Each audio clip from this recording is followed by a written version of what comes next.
see.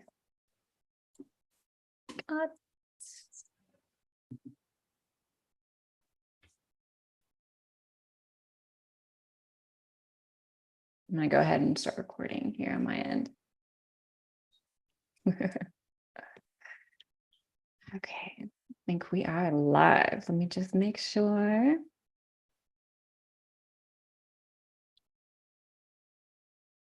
There it is. Okay, perfect.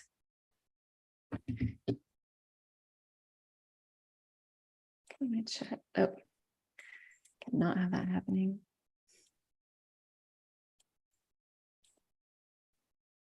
Can you hear me okay?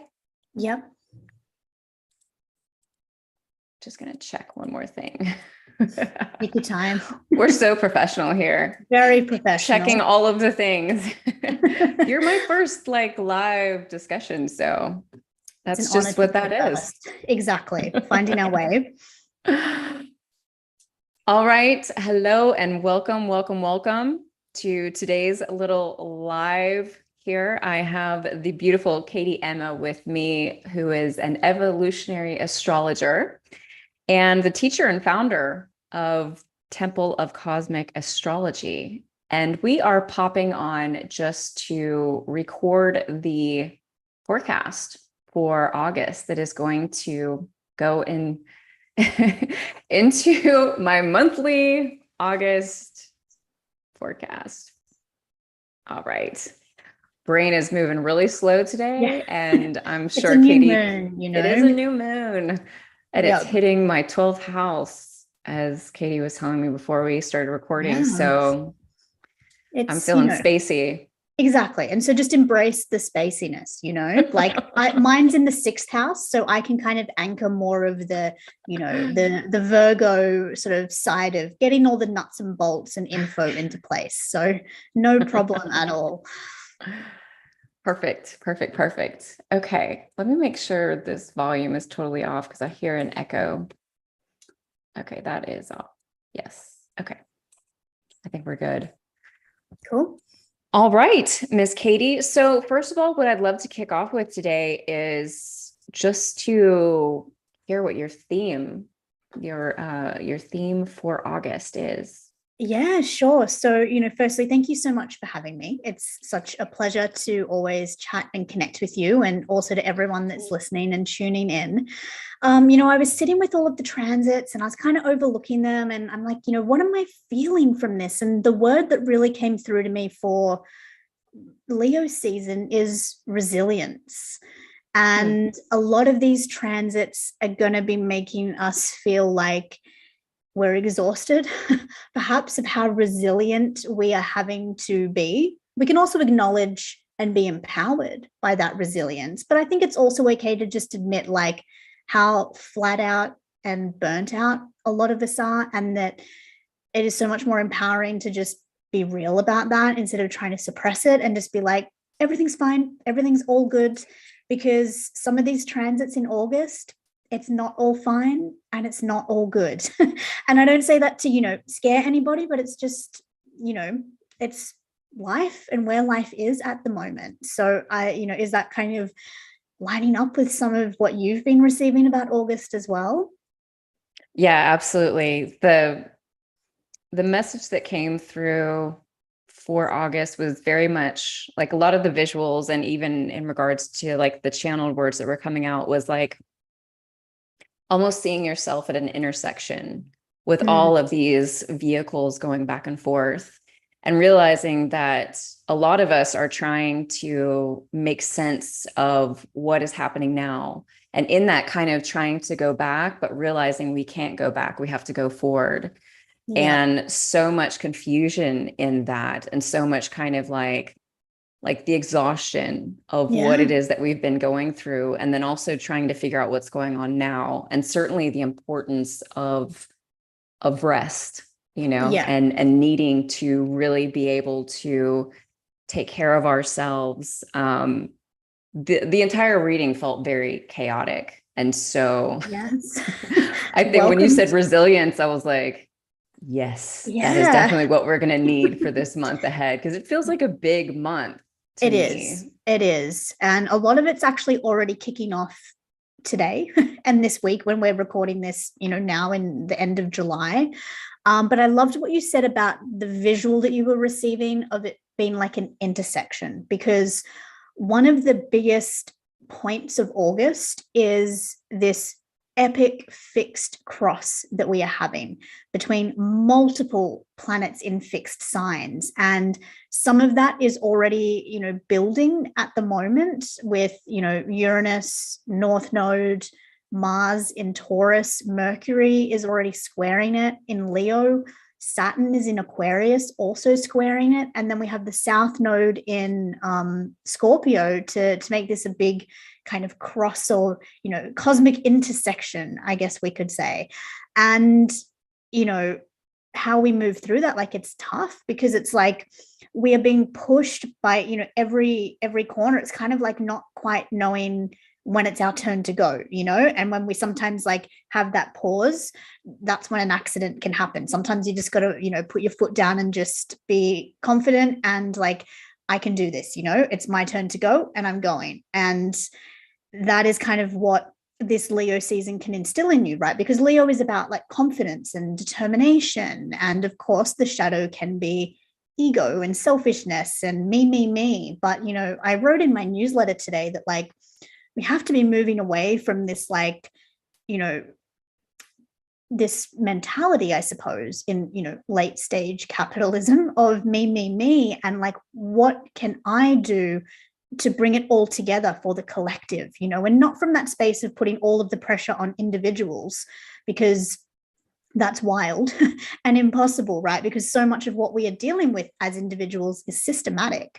But there is just a lot of the astrology is kind of hitting on all of these sensitive type of points. And so the new moon in Leo today, again, I know I'm talking July very briefly, but it is in the early degrees of Leo. But by the time we get to, the Aquarius full moon in mid-August, it's going to be at 19 degrees of Leo.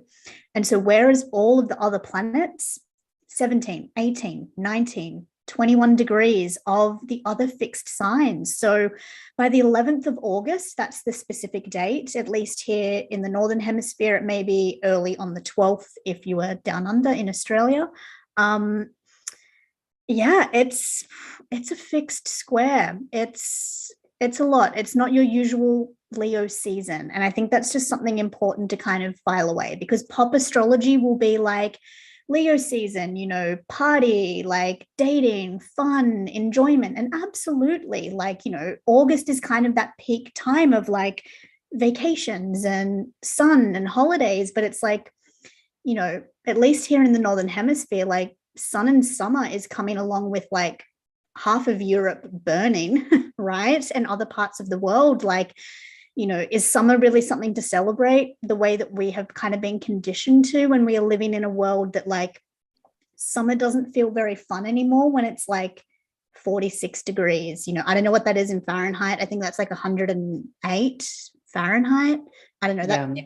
It's miserable. Like that's not an enjoyable Leo summer expression to me. And so that's kind of really showing up in a lot of the astrology here. And so, like I said, that full moon in Aquarius, it's at 19 degrees and it's on the 11th of August, conjunct Saturn, right? So, a full moon conjunct Saturn, there's not a lot of room to move. We're going to be feeling like restricted, heavy, bound.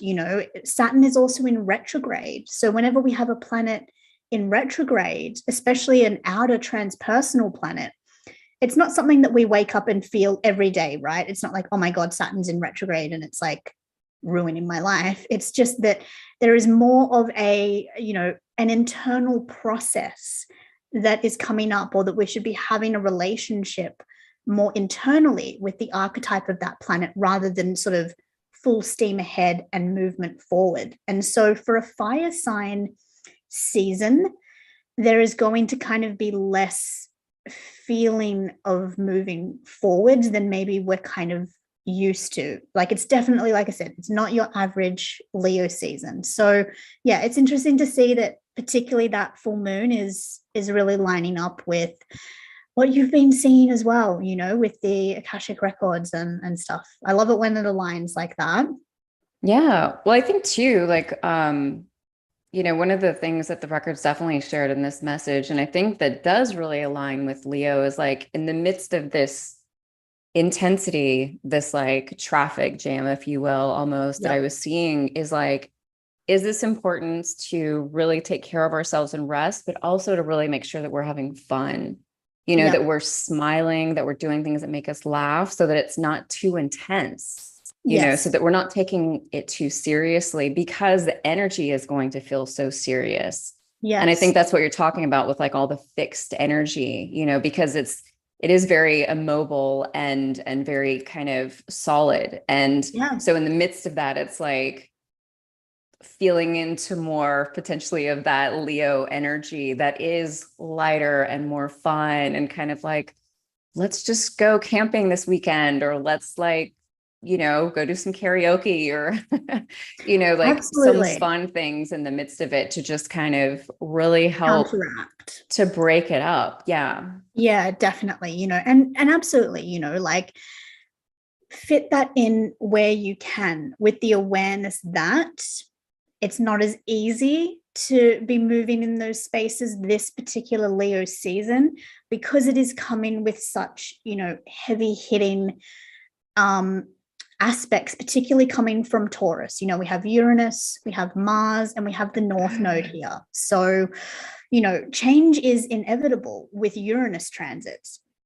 But Uranus is in Taurus since 2018 until, another couple of years from now, the mid part of this decade. So it's like Uranus isn't super happy in Taurus because it is the sign that is kind of like the least easy to kind of give that push that Uranus is all about. So there's a lot of resistance just naturally. People don't really know what to do. They don't know why they're resisting. They maybe don't want to resist, but it all just feels too heavy, too much pressure on the individual and not enough like accountability for those who are more responsible for so much of what we are experiencing as a collective. And so, this is where the astrology really does become evolutionary, transpersonal.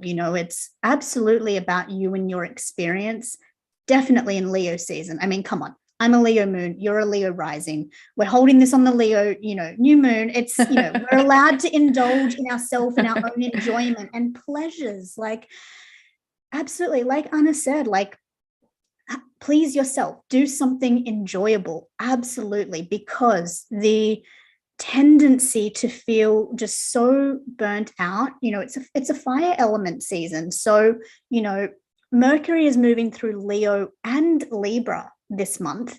He's flying through the signs at the moment because he's preparing for a retrograde, which is going to happen in Libra, and that's not until September. So we don't have to talk too much about that now. But in August, the very beginning, I think on my little list here, on the 4th, he moves into Virgo, but then by the 25th, he's already in Libra. So, Mercury is moving at his like fullest speed and capacity right now. So even though it's moving through Virgo, which is another earth sign, we tend to think of earth as like slowing down, being more sort of wise and practical and conscious.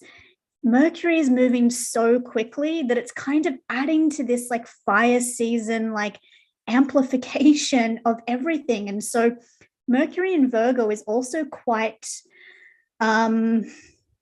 neurotic, overthinking. I was waiting to see what you were going to say. I was like, here we go. Yep. Hey, look, I'm born with Mercury in retrograde, so I can be all of these things and more myself.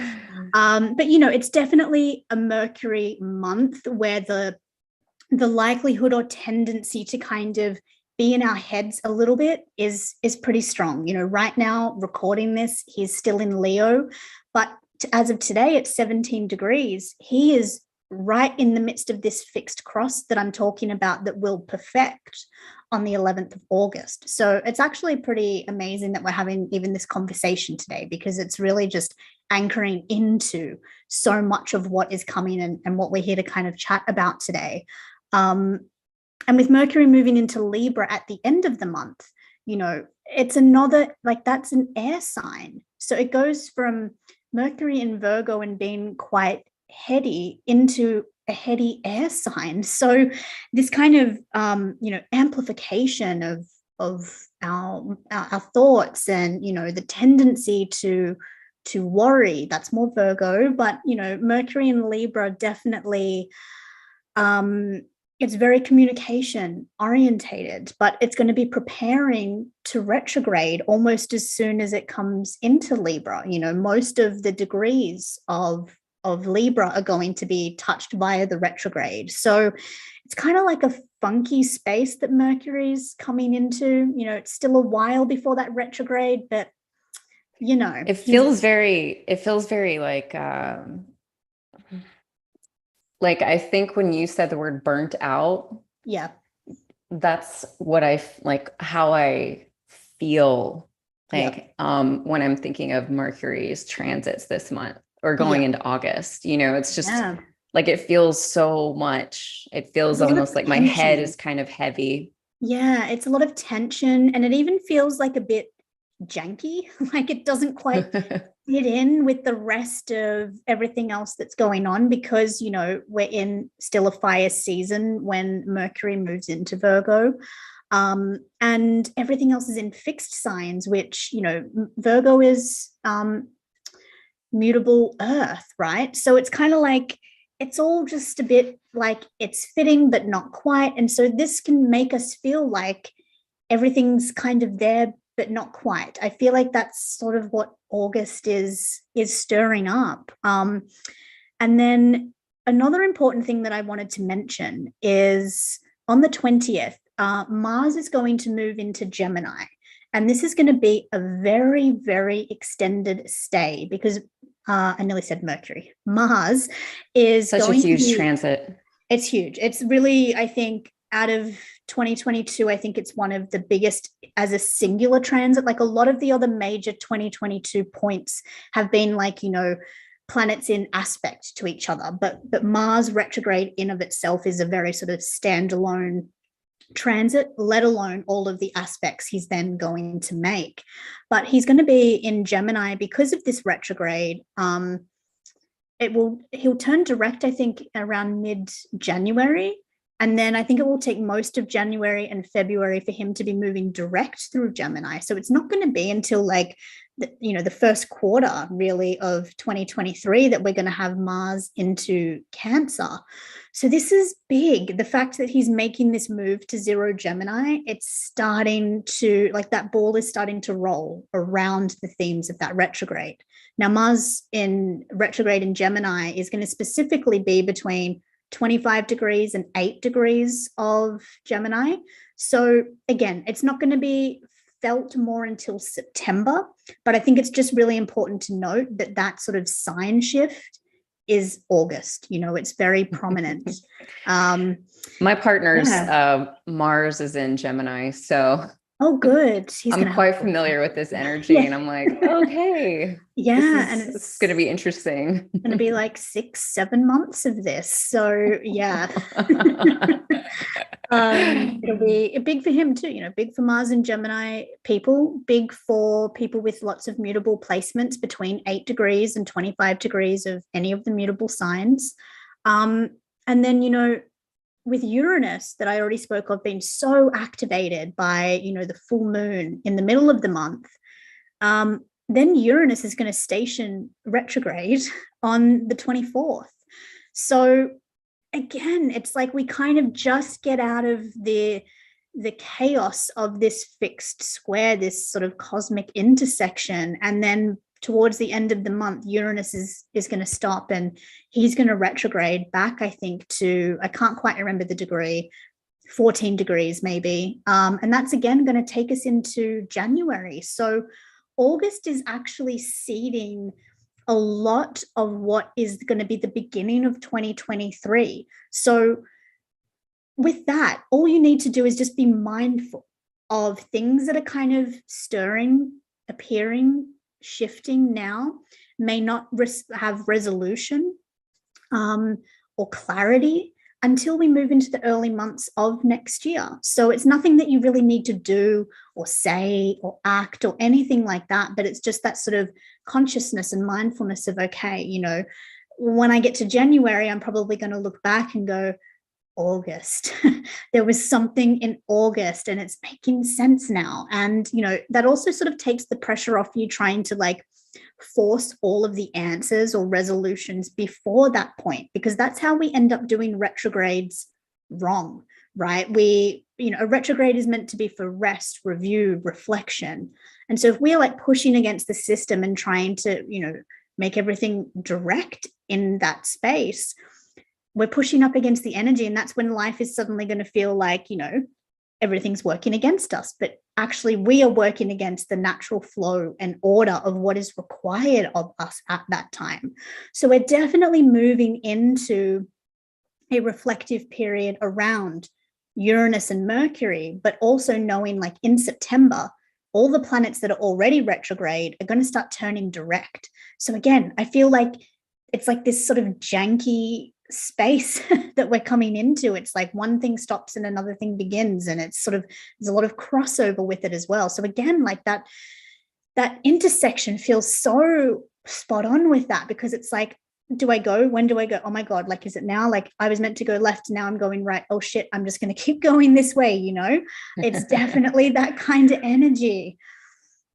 Yeah, that feels very aligned, I guess, with, you know, certainly with the records shared with me. And I've been thinking, like, you know, as you're kind of talking, like kind of batting that word janky like around in my head. And I think that really, that sort of energy feels, yeah, exactly what I might you know, like kind of describe the energy, not only of when I was channeling through the reading, but also just kind of like reading back through it. Because I was reviewing it before we jumped on, and I was just like, gosh, this is like, I don't know. I think people are going to read it, and usually they're a lot more, I don't know, maybe a bit more like organized, a bit more like sensical, a bit more maybe even logical a little bit, and the imagery that they're sharing. But this one just feels like It's so it's like it's kind of like a pinball machine. Like I'm like, I need to jump online and look up the word janky and see like what the definition is, because I'm kind of like curious. Clunky. I don't know, like, yeah, it's sort of like it's well, it's like it doesn't work, and it's like it doesn't fit, but like it is like there's certain parts of it that are kind of aligned, but like not. It's kind of like the mechanics are a bit off. So it's like it's the car's moving, but maybe it's like stopping and starting, or it's like when you're learning to, you know, drive like a stick shift, you know, you kind of you jump forward a few times before you learn to get into the flow. It's that kind of feel. That's a really good metaphor, I think, like learning how to drive a manual stick shift. Like that feels really good, actually. And you know, good way of describing it. The last thing that I want to touch on, because I know obviously we're being mindful of time here with this, is we also have a new moon in Virgo to wrap up the month. And so that's going to be at 3 degrees of Virgo. And funnily enough, it's going to be square Mars in Gemini, 3 degrees. So this is what I'm saying, you know, we're not in the Mars retrograde shadow in August. That begins in early September. But the new moon exactly square, like they're both at 3 degrees, Gemini and Virgo. Significant, absolutely, you know. And I think that things that are seeded at this time around, of course, to personalize this, right? You want to be looking at your own Virgo house. That's where the new moon is taking place. That's where you would be like metaphorically planting seeds. And so it is going to be making, you know, an aspect of uncomfortability, of, you know, uncomfortability, discomfort. Am I just making up words? I think so. Anyway, it's all good, lady. You know, uncomfortable. You know, it's just going to feel like friction. Like again, this sort of like this full moon experience mid-month, but this time it's going to be in mutable signs, and so mutable squares are easier to deal with. Like easier, right? It's still a square, but because the nature of mutability is to have more flow, more ease of change. There's more openness. So it's not going to feel quite as heavy hitting, I think, as like the mid-month fixed stuff that we have going on, but something that will be sort of planted or that you are wanting to nurture through this Gemini space, 3 degrees Gemini. A lot of it will sort of have to be factored into what comes up for you in your Gemini house with the Gemini Mars retrograde. There is going to be some kind of like misalignment, but of course we know that that misalignment is often necessary to, you know, actually pivot us to where we want to be going. This is sort of that space of like, you know, whenever I think of even the mutable signs as a whole, particularly the Virgo Pisces axis, but I could say all the mutables, I tend to always think of like let go and let God, and how easy that sounds on the ears, but how hard it is in practice, right?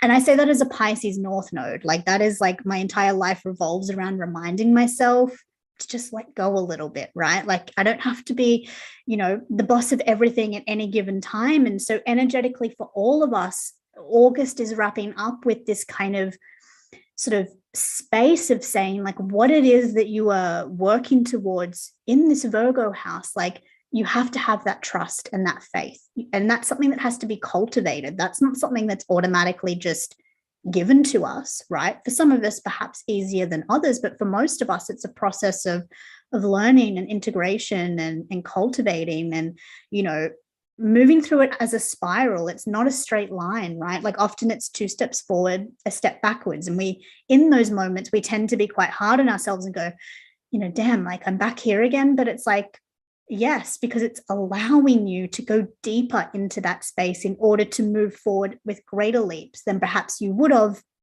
if you were just kind of walking that straight path rather than being open to the meandering that mutable seasons open up, because the sun moves into Virgo on the 22nd. So, you know, with the sun moving into Virgo, it becomes a mutable space to wrap up August. And of course, that's going to feel very different to fixed fire. So it's a real mixed bag this month, but it's incredibly sacred and empowering, you know, especially if you have a lot of fixed placements, like you're going to be feeling this a lot. And I say to you that like by allowing yourself to like let life change you, that is how you can move through this process with more grace and ease, because the more you resist, the less resilient you are going to feel and the more burnt out and beaten down you will feel during this time.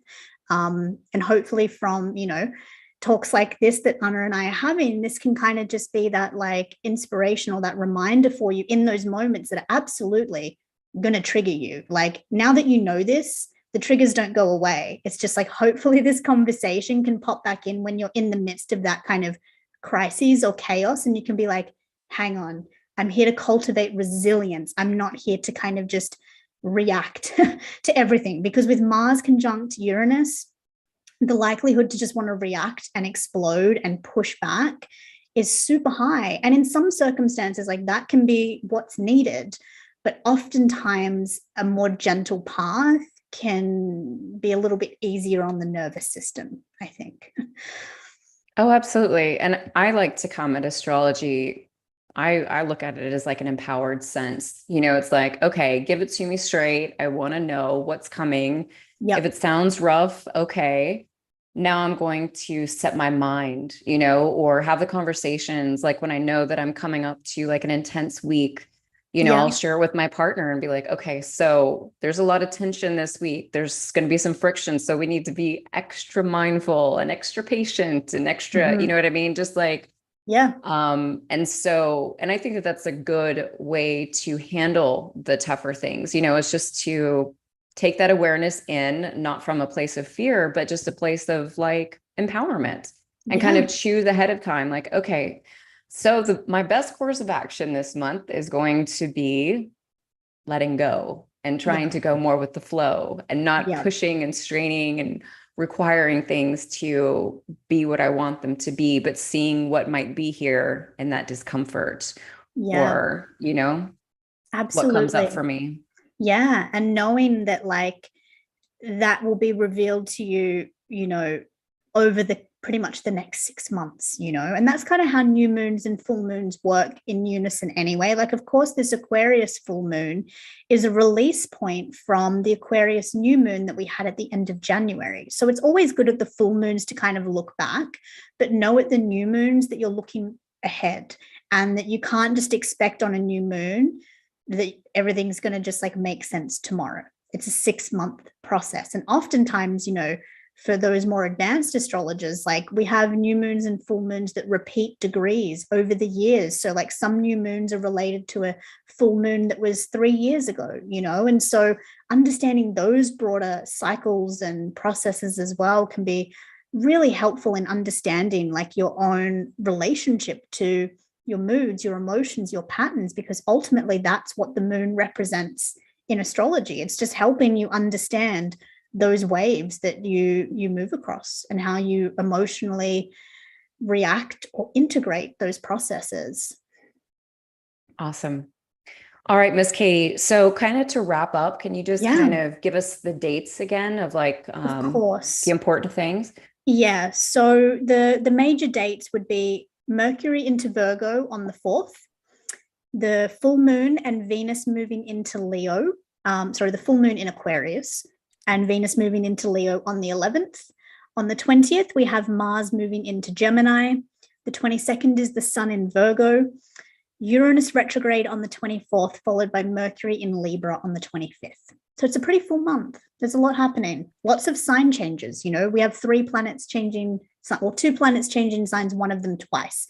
So whenever we have sign changes, particularly those days, like, we are shifting gears. And so those days can kind of come with a bit of a wobble, I think, as we get used to like, oh, well, Mercury was in Virgo. I was really living up here, but now it's in, Libra. And so now I'm like sharing it, I'm speaking it, I'm connecting about it, so it takes time to get into those flows. And again, always knowing like where these fall within your own houses is what can personalize this and make it feel not so like general. That's what can really shift your relationship with astrology, is knowing your own chart. Absolutely. Awesome. Well, thank you so much for being with us, Katie. And I'd love for you to just share with us real quick what you've got going on in your world right now. So I think you've got a new program getting ready to open up and like, yeah. Thank you so much. So I am in the process of, enrollments are open for my annual courses. So every October, I teach a first year and a second year course, so like beginner and intermediate. I just wrapped up all of those classes this week with my students from the previous October. So if you were looking to explore, astrology for your own self-development, for understanding it from an evolutionary perspective, I would love to connect with you. I keep my classes really small too. They're nice and intimate. We meet every week. I think that's kind of everything that I have at the moment. It's kind of like my summer break. But I'm definitely looking forward to getting back into my classes in October. Teaching astrology is, the main sort of aspect of my work as an astrologer. So yeah, I can't wait to get back into it, because there's always so much, and having like that kind of structure and foundation to learning this can be really helpful. So I look forward to maybe meeting some of you in that space. Thank you, Anna. Awesome. Thank you so much for sharing. You're welcome. And all right, folks, thank you so much for being with us today. We will be back next month for another astrology reading, but have a wonderful day. Yeah. See you soon.